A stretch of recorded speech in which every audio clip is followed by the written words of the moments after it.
merci ñu ngi nuyu ñëpp di nuyu sénégalais yëpp di nuyu suñu mbokk Y'en a marre yi leen masawu di wax ni l'entreprise de destruction d'un mouvement aussi important que Y'en a marre dans ce pays a déjà échoué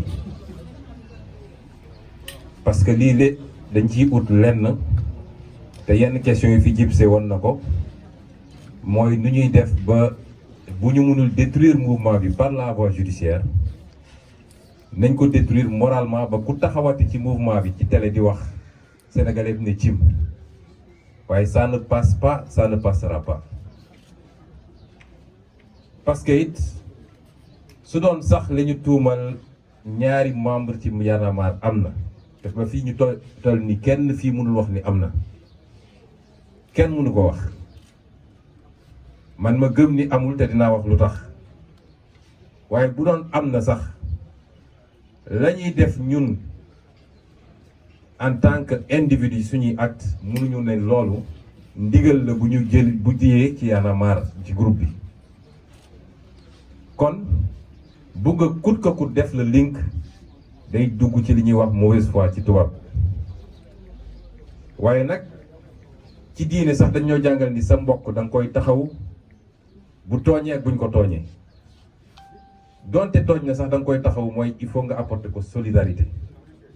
farata la ci Y'en a marre mu apporter solidarité rawatina nag bu dee tey kenn mënul firnde ndeer ni li ñuy toppee nit ñi loolu am na moo tax Y'en a marre taxaw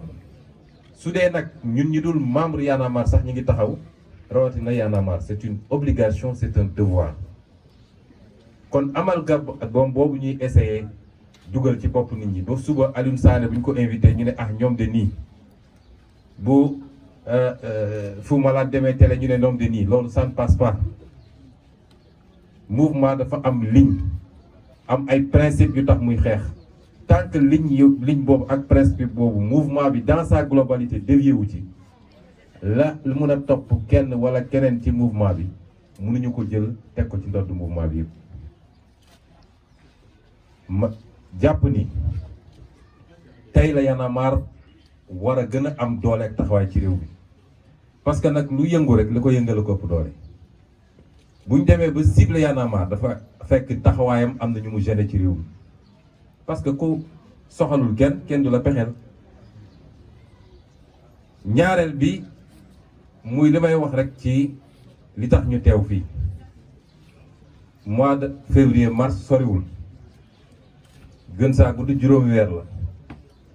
te bi coow li jëbee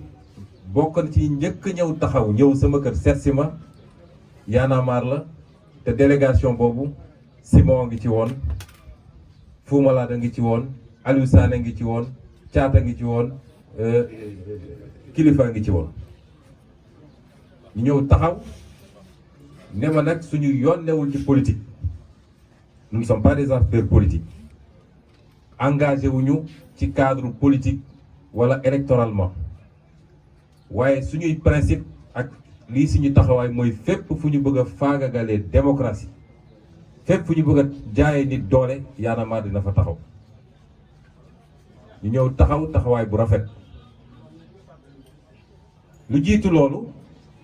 yàgg naa am ay contact ak Y'en a marre waaye du contact bu poussé parce que fii Sénégal it dafa am loo xam ne lu xew rek ñu ne non c'est des politiciens déguisés diw moo nekk seen gannaaw gis nga ñun ku bëgg a def politique dëgg du ci Y'en a marre nga koy yaakaare soo duggul ci àll bii dem def un travail politique sur la base d'un discours politique ba su élection suñ ko jotee bu ñuy wàññi di nga xam ni amoo dara kon la ñu doon dajale ak Y'en a marre c'était des combats de principe ci suñuy ressources naturelles ci prédation foncière bi ak yeneen yoo xam ne sénégalais bu ne mun na ko bokk ak beneen sénégalais indépendamment de votre forme d'organisation waaye damay jël exemple ci kenn def seede fii muy Thiat wala muy Kilifa gannaaw bi Y'en a marre Kilifa musuma koo miin Dieu m'est témoin jusqu'au mois de février defe naa caat mi sax laa gënoon a miin ñuy wootante de temps en temps ana sama livre gi demee noonu mais bi événement yi amee gannaaw bi ñu dajeeg Y'en a marre le lendemain dafa ñëwaat sama kër ñëw toog ñu waxtaan lu yàgg mun naa ne depuis le 9 février jusqu'au 3 mars amul jour boo xam ne kilifa ñëwul sama kër musul teg ne ñaari fan yu mu ñëwul sama kër ñëw toog apporter mo son soutien waxtaan ak man Serigne Bassirou Gueye bii di procureur da ko woo ci bureau bi mu ñëwee mu ne ko yéen li tax ngeen di jàppale Sonko que yéen ñëpp di ngeen ci jëlee problème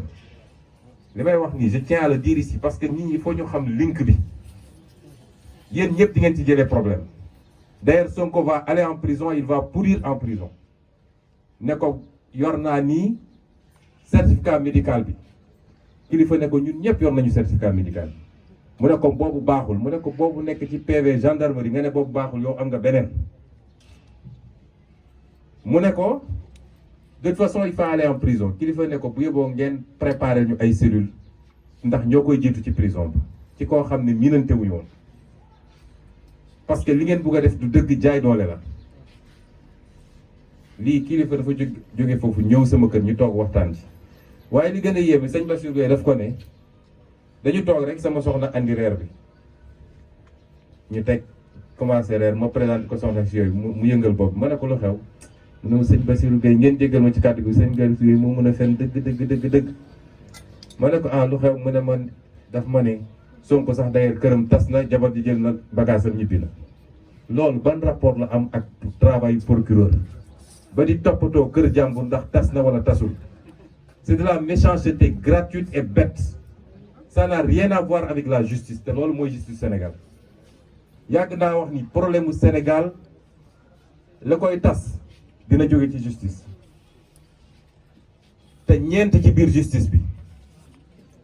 ab procureur la ab doyen des juges la wala un juge d'instruction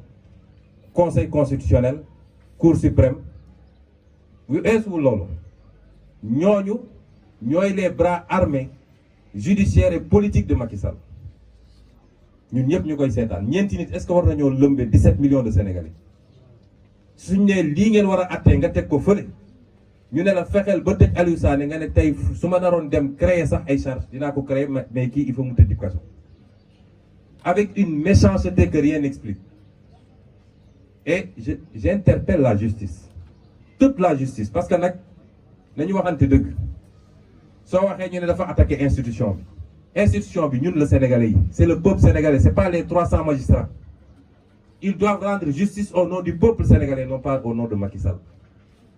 bu dee nag am na ci ñoom ñu baax te ñun xam nañ ni ñi baax moo ëpp waaye ñuy seetaan li ñuy def ci justice lu dul yoon te kenn ci ñoom du ci àddu ils sont quelque part complices balaa may dee ñu naan la justice marche bien c'est pas parce qu'il y a quelques cas mais quelques cas yooyu dañ koo xeeb li tax yàlla wax ci alxuraan ne ku rey benn nit dafa mel ni rey nga àdduna yëpp koo tëj ci loo xam ne du yoon dafa mel ni tëj nga àdduna bi yëpp parce que la liberté est sacrée yàlla dafa mooñaale nit ak liberté muy dem di ñëw di régler ay problème nga jël nit ci lu dul yoon féetale caabi ci gannaaw ba pare dem lekk sa ceebu jën naan sa ataaya te toog di foog say doom moom dootul gis ay doomam ba pare nga ne loolu dañ ko banaliser ces injustices là moo tas réew bu mu sa tas te dina tas Sénégal suñ ci jógul parce que kenn du ko nangu je réitère ce que j'ai toujours dit le droit à la résistance face à l'oppression su Macky Sall jàppee ni voté ay loi yu ñàkk fayda ci terroriste dem suréquipé ay gendarmerie mooy problème bi na dem laaj waa Algérie dañ wax waa Soudan la un peuple qui dit non kenn mënu ko téye ñun nag jàppoon nañ ni les événements de mars dina ko delloo xelam tuuti mais lii wane na ko entreprise systématique de ciblage et de liquidation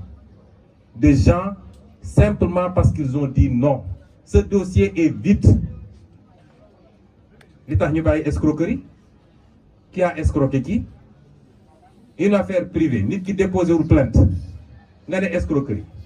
corruption mais dem leen lire article 159 code pénal pour corruption am il faut mu am un agent public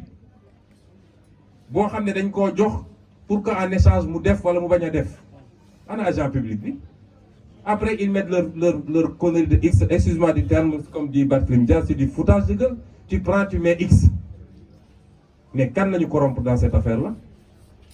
Parce qu'il faut coûte que coûte fabriquer des preuves pour que nous ayons des indications. Mais nous, ay borom kër lañu dañu yor doom yor jabar yor ay activité yow mi leen tëj gënoo leen Macky Sall bi leen tëj gënu leen te tey su jugee palais dina leen toog ak njabootam et on nous dit laissez passer balaa may dee ñu ne Sénégal réewu jàmm day fekk tous les acteurs dox jàmm te yow mi ñu jox nguur pour nga améliorer le sort des Sénégalais nga bañ ko utiliser pour di dal ci kaw nit ñi ma daaneel nag ci wax ni nous serons aux côtés de Y'en a marre dafa am combat yoo xam ne bu jotee bu ñu nangu fumisterie yi waaye c'est politique c'est pas man bi ma ci tollee ñi ñëw duñu politicien mais suñu taxawloon heure bi du ma toog fii di wax dafa am fu mbir di toll man je ne suis pas là en tant que politique je suis là parce que mes frères kilifa musuma woowe Sonko ñancoo la may woowe je suis là parce que dañoo jël justice instrumentalisé ko une fois de plus pour liquider des gens yoo xam ne su ma leen xamuloon sax war naa taxa waxuma laa nag bu dee ñu ma xam la et vous aurez tout notre soutien